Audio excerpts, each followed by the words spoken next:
Good afternoon, good afternoon. Welcome to the latest edition of Chopping It Up with Ramel. Listen, it's been a while since I've been on the air, so let's get right to it because there's so much to talk about as the NFL is now going into its stretch run of the season. The last three games, which is very significant at this time, especially for playoff matchups and so forth. But we can't start the show without starting off with last night's game. Whether you went to sleep on it or not, whether you was a fan or not, it did have some playoff implications. And yes, those who know me know I'm an Eagles fan. So regardless to how bad of a game it was and so forth, it was a quality win for, yes, the Eagles. The Eagles are now 6-7, but more importantly at 6-7, who would think that a team with aspirations to make the playoff and have such a bad season as the Eagles at this part of the season at 6-7 would be a legitimate playoff team. Yes, at 6-7, they have a chance to win their division. They control their own destiny. With 3 games left, all they have to do is win out. Yes, as I say, all they have to do is win out. They play 3 division games. You got Washington, you got Dallas, and you have the Giants again. While the Dallas Cowboys, who is also 6-7, they have the Rams, they have us, and they have Washington. So it's going to go down to the wire. But here's a case of if the Eagles just handle their business, they're going to the playoffs. If they just handle their business, they go into the playoffs. And I bring this up because normally you're not excited about a 6-7 team. And when I say this, I've been texting with friends of mine, great friends of mine, people that I call family, because there's so many Dallas Cowboy fans out there. And I just been going back and forth with them. And, you know, what bugs me the most about Cowboy fans is that they're having a ferocious season, a bad season at 6-7. But they always want to include another team with them. Oh, we're bad, you bad. No, it don't work like that. If you're bad alone. Don't include my team. I don't include your team. We're bad because we lack next man up. We have no depth at skill position. We've been decimated by injuries all year long. The defense, the wide receiver, all our skill positions. But we lack depth. We don't have next man up. We started the game last night with two healthy wide receivers, and they weren't even healthy. But anyway, Alshon went out. We was down to 1. We was out there with a third string tight end, and we was out there with a guy named Boston Scott that I haven't seen played all year. That goes to show you what we've been hit with. But the Cowboys, they're 6-7 with no excuses. They want to make a case for Dak to be MVP, and all he done was beat up on winless teams and teams under 500. But he can't sink the money ball. When is he going to win a big game? The Cowboys has been healthy all year long. All season long. They got the best group of wideouts and tight ends in the game. And yet they can't get past 6-7, and they want to put 100% blame on Jason Garrett? Yeah, he's garbage as a head coach, but he's not the only one to take the blame here. He shouldn't be the only one to take the blame. Yes, so the Eagles win last night. Good win. I don't care how bad, how ugly it was. I'll take an ugly win any day. We're tied for first place, and we control our own destiny. I thought it was a brilliant effort by Wentz last night. Wentz came out there. He looked flat in the first half.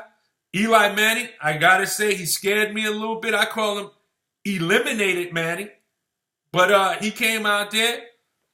He turned back the clock a little bit in the first half. Had some great throws. As a result of it, they took a 17-3 lead going into halftime. And whatever they took into halftime, they didn't bring it back out. They did not bring it back out. For whatever reason or another, they did not bring it back out. I like to say that the Eagles defense stepped up, but I just think it is a combination of the Giants just settled. Maybe they ran out of gas, or maybe they didn't have anything to play for. Maybe they thought about Chase Young over in Ohio State and said, let's go for this number 2 pick in the draft. I'm not sure, but the Eagles came out victorious in the second half. They played a lot better than what they played in the first half. The defense stepped up a little bit. They were guarding the receivers a little bit better. Wentz was making some quality throws. Nothing huge, just some screen passes, a couple of plays downfield to Ertz. However, they came away with the win. That's all matters. That's it. That is all that matters. The Eagles and the Cowboys are now tied for first place, and the Eagles control their destiny going further. If they win out, the Eagles are in the playoffs. Despite the poor season they have, despite the record, they will be in the playoffs with a second shot at the second season. And the Dallas Cowboys would be on the list and climbing as the most disappointing team of the season.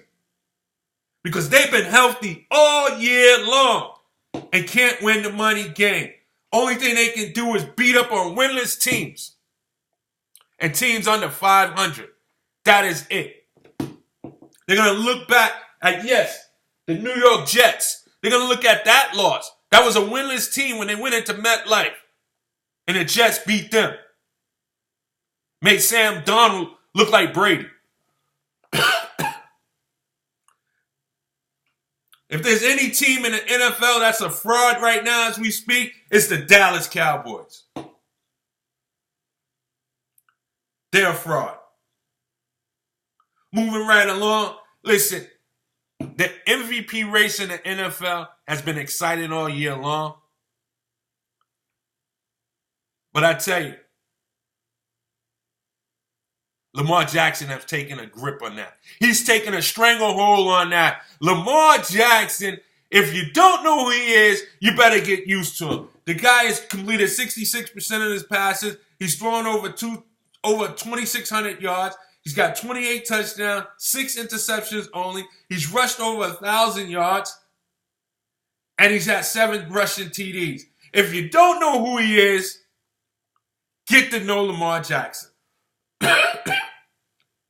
Oh, by the way, he beat Tom Brady. He beat the 49ers. And he beat Russell Wilson, who may be his closest competitor to the MVP race. Baltimore Ravens look like they're Super Bowlish, and they're going to be a threat the rest of the way. They played the Jets on Thursday night. I don't see the Jets coming up with a victory there. It's in Baltimore. It's a short week. The Jets got to travel. I don't see anything happening there. I see another win for Lamar Jackson and company. That defense has been strong all year long. They're going to give Sam Darnold fits. Jets might make it a game, but I don't see them having a chance of winning. Just go out there, don't get hurt, play the game, see if you can learn from it. If you win, wow. But I don't see that happen. I look at Baltimore Ravens and Lamar Jackson right now just concentrating on getting to the bowl. And I don't see anybody stopping them. I would imagine maybe a healthy Mahomes might have a chance, but they have no defense in that backfield over there. I don't see them stopping the Ravens. I think the Ravens will represent the AFC going forward. They will represent the AFC going forward to the Super Bowl. The question is, who will they meet? Because in my top 5, of NFL teams. I have Baltimore 1, I have San Francisco 2, I have Seattle 3, New Orleans 4, and I have Green Bay 5. And I bring that up because 4 of the 5 teams are in the NFC, which means that the NFC is really up for grabs. I think it's a foregone conclusion. We're going to see the repeat bowl. It's going to come down to Baltimore and San Francisco. I really think so. I think that's what it's going to be. They've been basically the best 2 teams in their division, or in their conferences, I should say, all season long. I look for a repeat bowl of the Ravens versus 49ers. And if that should happen, I'll give my prediction at a later time. I do like the idea of the 49ers revenging that loss in the season. But I tell you what, the way Lamar Jackson is going, I don't think anybody's beating him. He is slowly becoming one of my favorite players in the NFL. For those who didn't know it, my favorite player in the NFL, he hasn't played well in the last couple of seasons, but my favorite player is actually Cam Newton. I hope that he gets traded in the offseason, and I would love for him to go to possibly the Bears, but that is my favorite player in the NFL. And then comes Jamal Adams for the Jets. And Lamar Jackson is climbing up there. He really is. He's climbing up there. And this guy is going to be a factor. Lamar Jackson, he's going to change the way we look at quarterbacks going further. This is not just Michael Vick 2.0. He's Michael Vick 3.0. You know what it is? I'm not going to say he's much better than Vick, but what he has had is the opportunity to watch Vick and perfect Vick. You know, sometimes when you're first, you're special. But if someone comes along after you and has a chance to watch your game and model your style, they may have a chance to take it to the next level. A la Kobe and Jordan. You know, Jordan is Jordan. Don't get me wrong. The closest thing to a Jordan is Kobe Bryant. He had everything from his walk, the tongue stick out, the turnaround jump, just about at the killer instinct. He had it all. He really perfected the game of Jordan. This is what I'm seeing of Lamar Jackson when you talk about Mike Vick. But Lamar Jackson is not going nowhere. He's here to stay. I believe Baltimore is going to the Super Bowl. The question is, who do they face? I like the odds for the 49ers. I think it's going to be Baltimore and the 49ers. I know I touched on the win last night with the Eagles, but I do want to talk about the NFC least, which is the NFC East. You know, unfortunately, based off of the rules, the division winner is going to be there. And, you know, Carson Wentz is getting a lot of slack. You know, so many people think that Nick Foles, we should have never got rid of Nick Foles. He won the Super Bowl. Let me tell you something. The way that team was rolling that year, Wentz was 11-2 before he got hurt to a season-ending injury. The team was rolling. Everything was clicking.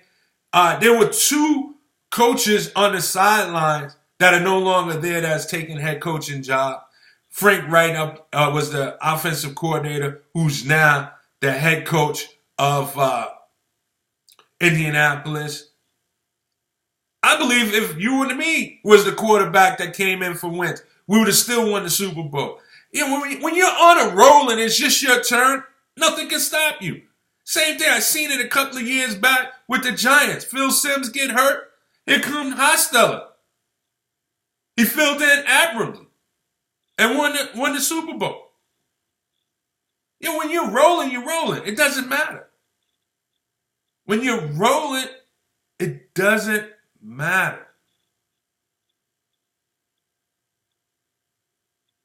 So I look at Carson Wentz. Yeah, he's having a down year. His numbers don't show it. I watch as many Eagles games as possible.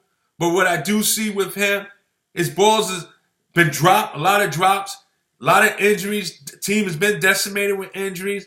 But you know what? He keeps on chucking. I haven't heard him make an excuse or say anything. He just goes out there and play. I think Doug Peterson, for one, has been a little bit conservative when it comes down to the Eagles. I think they should be a little bit better than 6-7, but not much better than 6-7 because of their personnel. But I just think that you have to try to air it out occasionally. You just can't just dink and dunk. You got to air it out, take some chances, be the gambler that you know him for.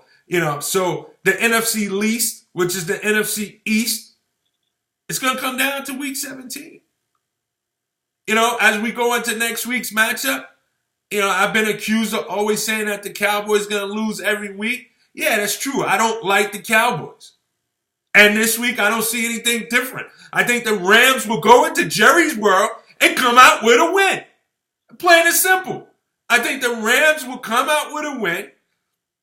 They had a big win against Seattle this past weekend. Their playoff hopes are still alive. And I think they're going to go into Jerry's world and come out with a win. I think that pressure bust pipes. And I think that the Cowboys are playing with pressure. They haven't looked good in the last 3 games. They haven't looked good against teams against 500. They haven't beat a team that's above 500. Why should it change now? Why should it change now? The Eagles have the Redskins. I look for the Eagles to take care of business with the Redskins. And I see the Eagles pulling up with a victory. Just as simple as that. And they will have sole possession of first place after Sunday night. As the Eagles look to win out and to take care of their business.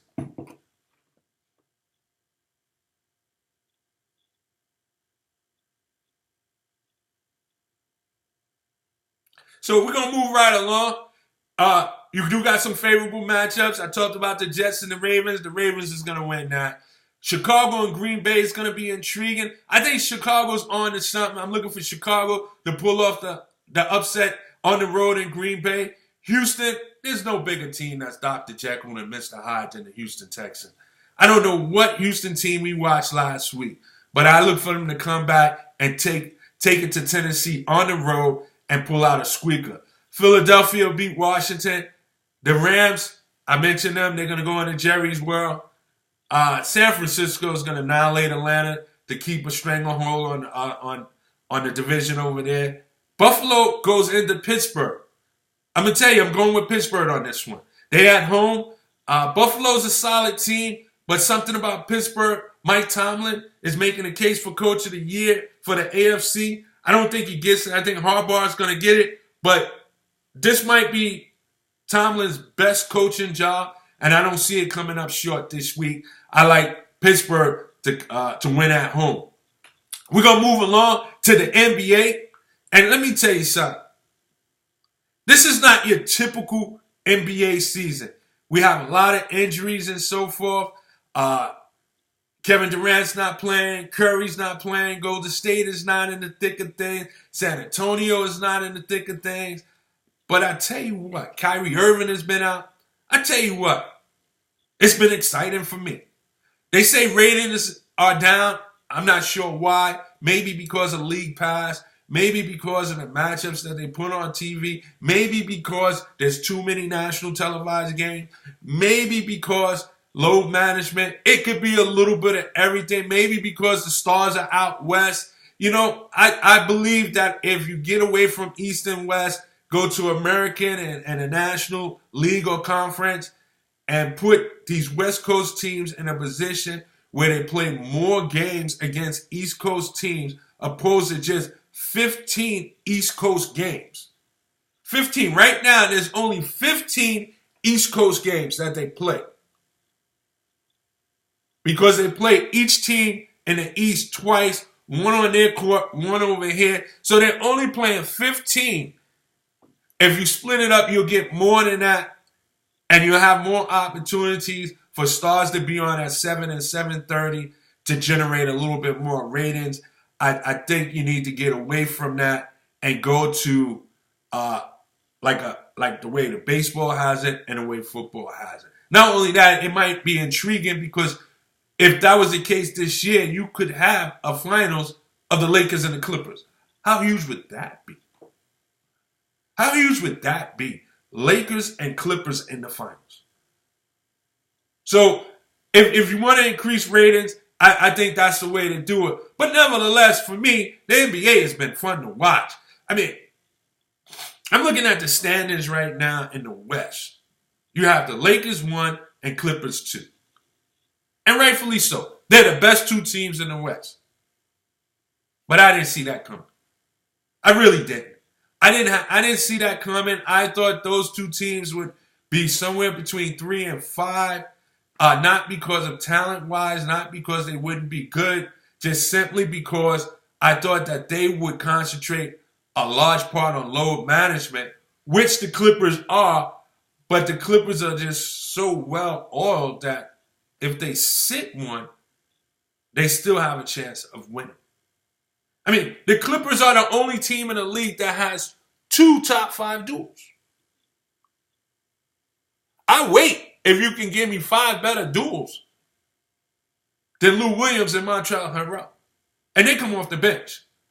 If you can give me 5 duels that are better than Lou Williams and Montrezl Harrell, I wait. Please educate me.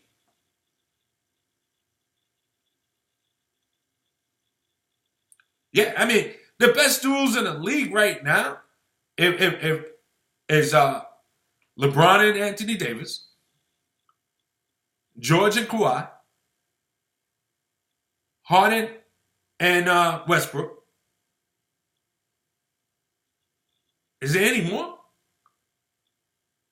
Ben Simmons and Embiid?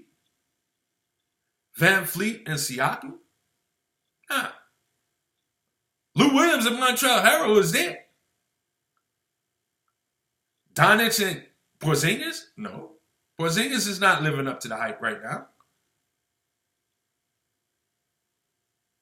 Maybe Kimba and Tatum? I give you that. That's 4. Give me one more outside of Montrezl Harrell and Lou Williams.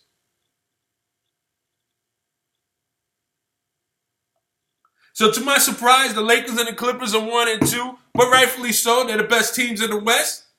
I got to tell you, I watched a lot of Laker games. Lakers ain't playing, man. The Lakers are not playing. They're not messing around. I don't want to hear about schedule or anything like that. The Lakers are not playing. Anthony Davis, they say he's playing injured or hurt. This is something he wouldn't have done before. I'm watching LeBron. He's getting after it on defense. I mean, literally, this is a different LeBron from last year. A different LeBron from last year. He is definitely rejuvenated. The Lakers are fun to watch. As a reward of their early success, Frank Vogel was coach of the month in the month of November. Yeah, everything is clicking for the Lakers right now. The only non-bright spot is Kuzma hasn't seemed to find his niche yet. He doesn't seem to be 100% in. He's looked like he's still trying to find his spot, but that'll come over time. And if you're a Laker fan, you wouldn't hope so, because if he is gonna be the bench player, you start off the bench, you're hoping that he can ride the ship and do it on a consistent basis. But other than that, Dwight Howard has stepped in. He's playing admirably. I don't see anything wrong with the Lakers. If the Lakers get to the finals, which I predicted when the season started, I wouldn't be surprised. I don't know if they get past the Clippers, though. I don't. I think the Clippers' focuses are just be healthy in April, May, and June. They have a lot of talent. They have depth. They play defense. They're well coached. I don't know if they get past them. It's going to be a tough one. But I don't know if they get past them. But that's the matchup down the line. I don't see anybody getting in the way of that. Even if they made some kind of trades out there, I don't see anybody getting in the way of Lakers and Clippers in the Western Conference Finals. It's going to be an exciting series at the Staples Center. No excuse for traveling or anything like that. Everybody gets to sleep in their own bed. There will be no disadvantages. But that will be the matchup. I don't see anybody threatening that. There's a couple of good feel-good stories out there. I have to start. MVP race for me, I'm going to go Giannis 1. I'm going to go Doncic 2. I'll go 3 Harden, 4 LeBron, Kemba 5, AD 6. But you know what? There's somebody on that I'm going to mention that should be a top 10 vote getter. I don't know. It could be either one. But Chris Paul and Shai Gilgeous-Alexander should be on that list. What they're doing in OKC right now to be 7th in the playoffs in the West at 11 and 12 is just phenomenal. It's phenomenal. The leadership of Chris Paul should not go unnoticed. Clearly, you have a star, a future Hall of Famer on a team that he has no desire to be there, especially at the beginning of the season. That may have changed now because he may have accepted that he might finish his career there because no one seems to be calling up OKC and wanting his services. At least I haven't heard anything.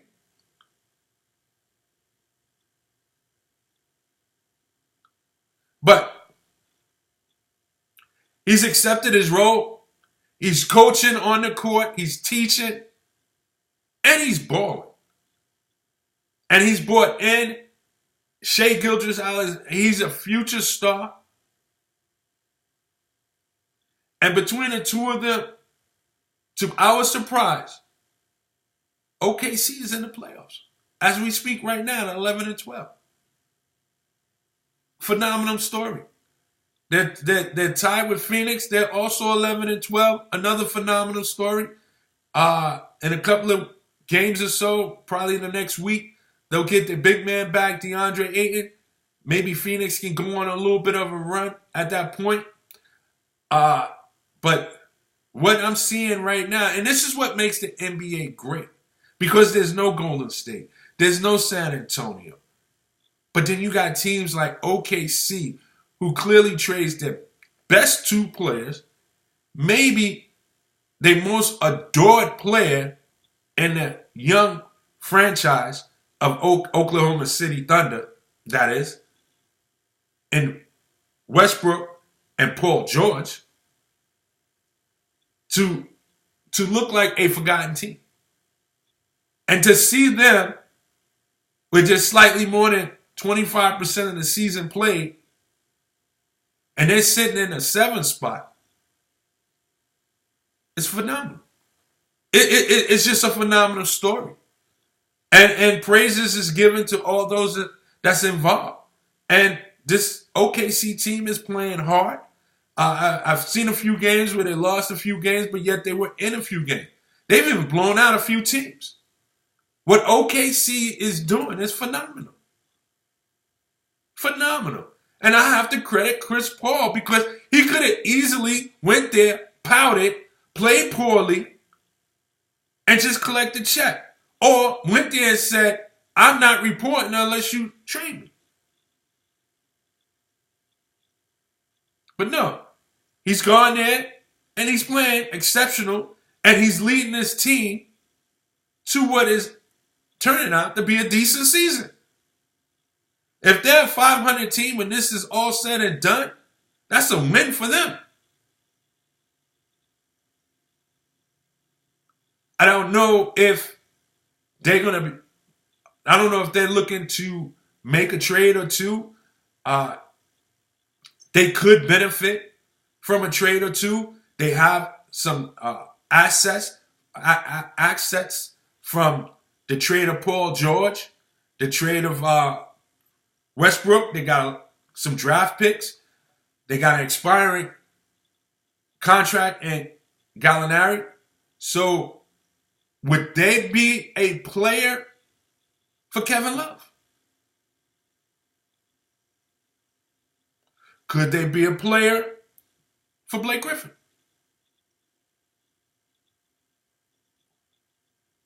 Some questions to be asked there. If they think they have a chance to make the playoffs and they're a piece away, do they go after that piece? Will they get involved in the Kevin Love sweepstake? Oh, by the way, he asked to be traded. But he wants to be traded to a contender team. A lot of the contender teams don't have pieces to give up. The Clippers don't have a piece to give up. They gave up all their draft picks into Paul George. They're not going to trade anybody that's significant that's going to equal to the $28 million that Kevin Love is owed. So I don't see the Clippers trading for him. The Lakers is not going to trade for him. They don't have any assets to give up. And I'm sure that Cleveland is going to want more than just expiring contracts. They're going to want some first-round picks. So they're out of it. Milwaukee, I don't know about that one, but maybe. Boston still has a bunch of draft picks that they can offer, but I doubt if they'll be willing to give up a Jaylen Brown or a Jason Tatum. So it would take for Cleveland to take back Gordon Hayward. So to me, I don't see Philly is not a good fit. Miami could be a thought. Miami could be a thought. They got a lot of young talent over there. But I don't know if Kevin Love can get his wish and go to a contender. He may have to settle for a best case scenario. Because I don't know if contenders have the assets to give in return to Cleveland. Because they're going to want draft picks, maybe young talent, or expiring contract. To me, the best fit for Kevin Love, obviously, I'm going to go from bottom up. Number 4, Phoenix. I think that if you can put Phoenix into the mix and put Kevin Love, sandwich him in there with Ayton and Booker, and have Rubio, who's a tremendous point guard, pure point guard, that could be a good fit. That really could be a good fit. They don't have a power forward that's an untouchable. They have Dario Saric there. He's got talent. He's not a bad. He's a poor man's Kevin Love. He's got some talent. Maybe Cleveland be interested in him in a draft pick. But yeah, I can see Phoenix putting their hands up so that they can stay competitive around that 8th spot, 7th spot. The other spot, Miami. I just mentioned them. Boston would be the ideal spot because right now you got Jason Tatum playing power forward. I don't know if he's really a power forward. Move him to the 3, which is his more natural position. But the ideal fit for me is, and I think that Cleveland can trade Tristan Thompson, Kevin Love to the Portland Trailblazers for Whiteside, Bazemore, Nasir Little, and maybe 2 first-round picks. I think that's the best fit. And that would put Portland in the driver's seat to secure an 8th spot and not worry about being out of the playoffs. And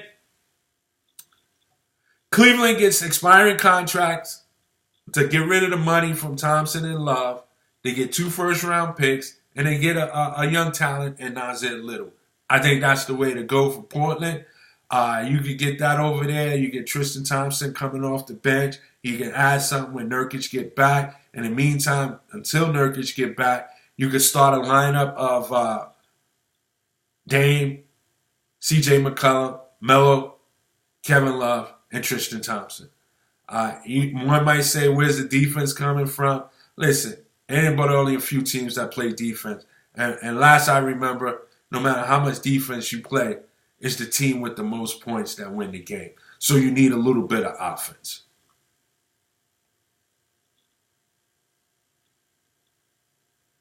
Now, I'll be remiss. Everybody who knows me, I'm a huge Knicks fan. I'll be remiss if I don't talk about the Fizdale firing. Listen, those who've been following me know that I've been calling for Fizz's job since day one. The one thing I saw in Fizz that I didn't like in Fizz is that he didn't get the most out of his players. To me, to be a successful coach, it's not always about wins and losses. To me, to be a coach, you have to be a teacher. You have to grow your talent. Not everything is microwavable. You can't put a team together and expect them to go to the championship that very same year. It usually doesn't happen. They don't usually win at all. Sometimes you have to put it in, you have to grow it. You know, listen, there's some people that want to cook a steak in a broiler, and there's some that just want to cook it in an oven.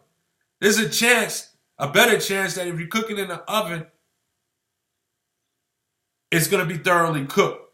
You put it in the broiler, it'll darken on the outside, but it might be red and pink in the inside. My point is this. He was put in a position to better a team, better players, develop players, and grow players. He did not. The team regressed. Players regressed. Last year he got a pass. He was tanking. This year's roster is much better than last year's roster. And this year's team, under his watch, was worse than last year's team at the time that he was let go. Fizz seems like the type of person that you can go out and have a drink with. He also seemed like the type of person that, he comforts you when you had a bad game. He may comfort you with some personal issues. But as a head coach, he did not get the job done. And I am not one to say I'm unhappy to see him go. I don't think he was a head coach material. Plain and simple. Now, if I had my wish list, since it is Christmas time, what I would like as a coaching staff for the New York Knicks is to have Mark Jackson at the head coach position, Mike Woodson as the associate head coach, have Kevin Garnett or Rasheed Wallace as an assistant coach, one or the other, Candace Parker on the bench as an assistant coach, and Rod Strickland as an assistant coach. That's what I would like to see as a simple staff. I think it covers everything. Everything. Everything that a team needs. From IQ and Candace Parker to being a big man and how to play on the box and play defense between a Garnett or Rasheed Wallace, to how to be creative as a point guard with Rod Strickland, to play defense and tough defense with Mike Woodson, and Mark Jackson, just who's a developer, who knows this game from an offensive standpoint and a defensive standpoint. Makes a lot of sense to me. That would be my wish list.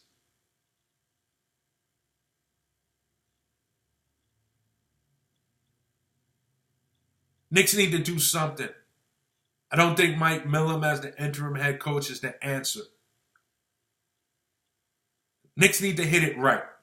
Steve Mills, he should be next to be let go.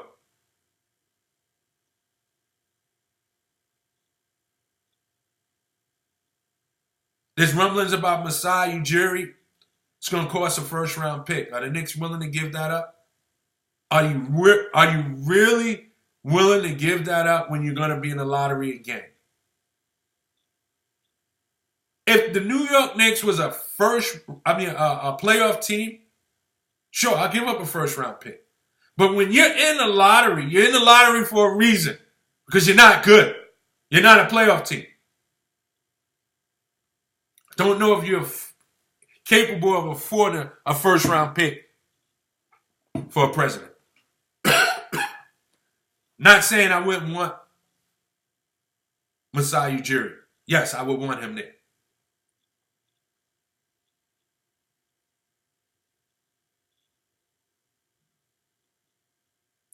Are the Lakers and Milwaukee on course to collide in the finals?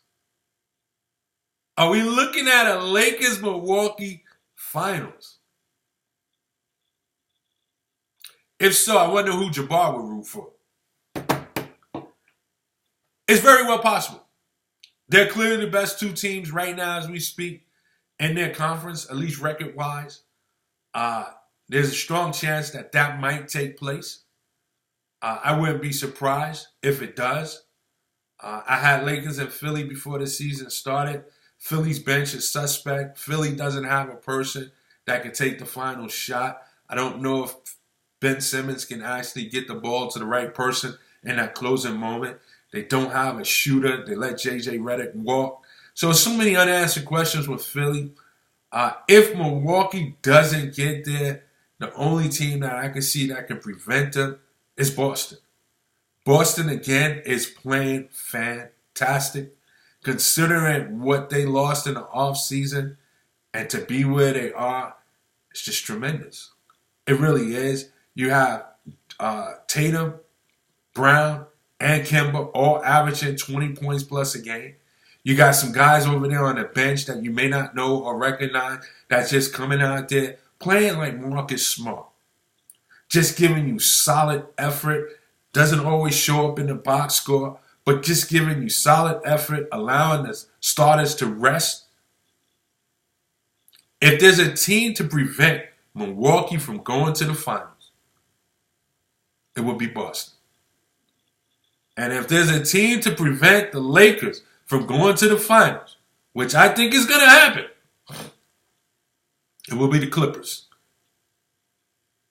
So with that said, the only four teams that can make it to the finals are the Lakers, the Clippers, Milwaukee, and Boston. And what a story that would be for Boston to make it to the finals. After losing, Boston lost Kyrie, Rozier, Morris, Horford, Baines. Guys, that's a starting five. They literally lost a starting five. And all they got back in return is Kemba Walker. And they're the second best team in the East. Tremendous story what's going on over there in Boston. Could be possibly Brad Stevens' best coaching job. And that leads me to my next topic. Are the Brooklyn Nets better without Kyrie Irving? That's the question right there. Are the Brooklyn Nets better without Kyrie Irving? Well, we see it in Boston. The difference between Kemba and Kyrie. And the Nets have a far better record this season without Kyrie than with Kyrie.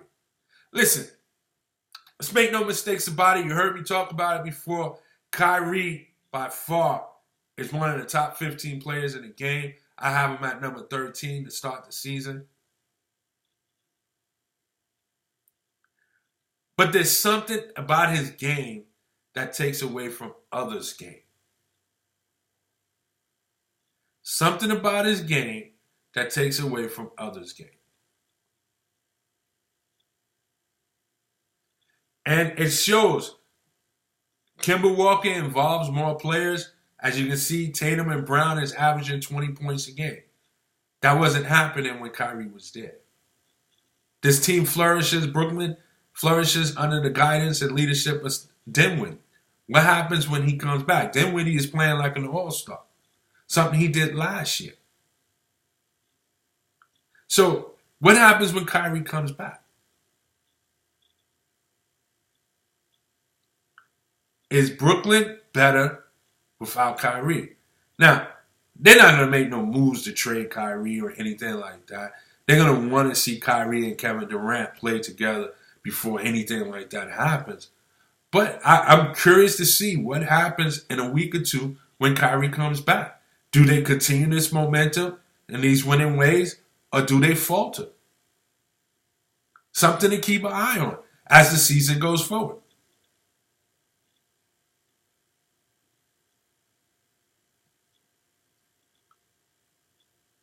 But that's going to do it for Chopping It Up with Ramel.